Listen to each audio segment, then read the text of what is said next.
హైదరాబాద్లోని హబ్సిగూడలో ఘోర రోడ్డు ప్రమాదం జరిగింది. స్కూల్ పిల్లల ఆటో ఆర్టీసీ బస్సు కిందకు దూసుకెళ్లడంతో 10వ తరగతి విద్యార్థిని మృతి చెందగా ఆటో డ్రైవర్ పరిస్థితి విషమంగా ఉంది. హబ్సిగూడ మెట్రో స్టేషన్ వద్ద స్కూల్ ఆటోను ఓ ట్రక్కు ఢీకొట్టింది. దీంతో అదుపు తప్పిన ఆటో ముందు వెళ్తున్న ఆర్టీసీ బస్సు కిందకు వెళ్లింది. ఆటోలో ఉన్న సాత్విక అనే విద్యార్థిని డ్రైవర్ ఎల్లయ్య తీవ్రంగా గాయపడ్డారు.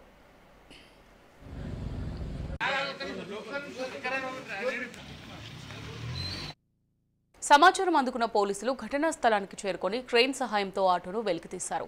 క్షతగాత్రులను నాచరంలోని ఓ ప్రైవేట్ దవాఖానకు తరలించారు. అయితే పరిస్థితి విషమించడంతో సాత్విక మరణించింది.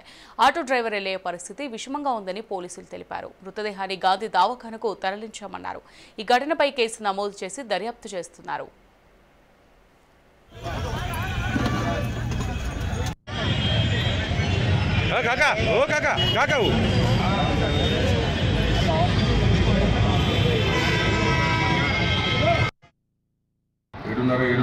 ప్రాంతంలో యాక్సిడెంట్ హబ్సిగూడ చౌరస్తా దగ్గర ఒక యాక్సిడెంట్ జరిగిందని చెప్పి ఇమీడియట్గా ఇన్ఫర్మేషన్ వచ్చింది.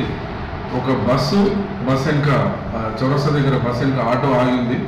ఆటో ఆ ట్రాఫిక్ దగ్గర ఇమీడియట్గా టస్కర్ వెనుక నుంచి వచ్చేసి అతను ర్యాషన్ నెగ్లిజెంట్ ఉండి ఆటోకు డాష్ ఇవ్వడం జరిగింది. ఆటో బస్సు కిందికి వెళ్ళిపోయి ఇద్దరు అంటే అందులో ఉన్న అమ్మాయి ఆ ఆటో డ్రైవర్ కూడా స్టూడెంట్ అమ్మాయి 10th క్లాస్ చదివే అమ్మాయి సాత్విక రంగా సాత్విక అని 16 years 10th class Gautam model స్కూల్లో స్ట్రీట్ నెంబర్ 8 వెళ్తూ ఉంది.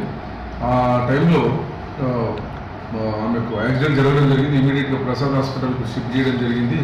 తను అక్కడ ప్రసాద్ హాస్పిటల్లో చికిత్స పొందుతూ దురదృష్టవశాత్తు చనిపోయిందని తెలుస్తుంది.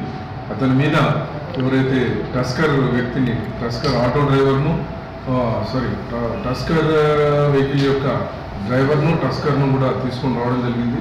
ఆ వెహికల్ సీజ్ చేసి అతనిపైన తగు చట్టరీత్యా చర్య తీసుకోవడం జరుగుతుంది. ఆటో డ్రైవర్ కూడా క్రిటికల్ కండిషన్లో ఉన్నాడని చెప్పి తెలుస్తుంది.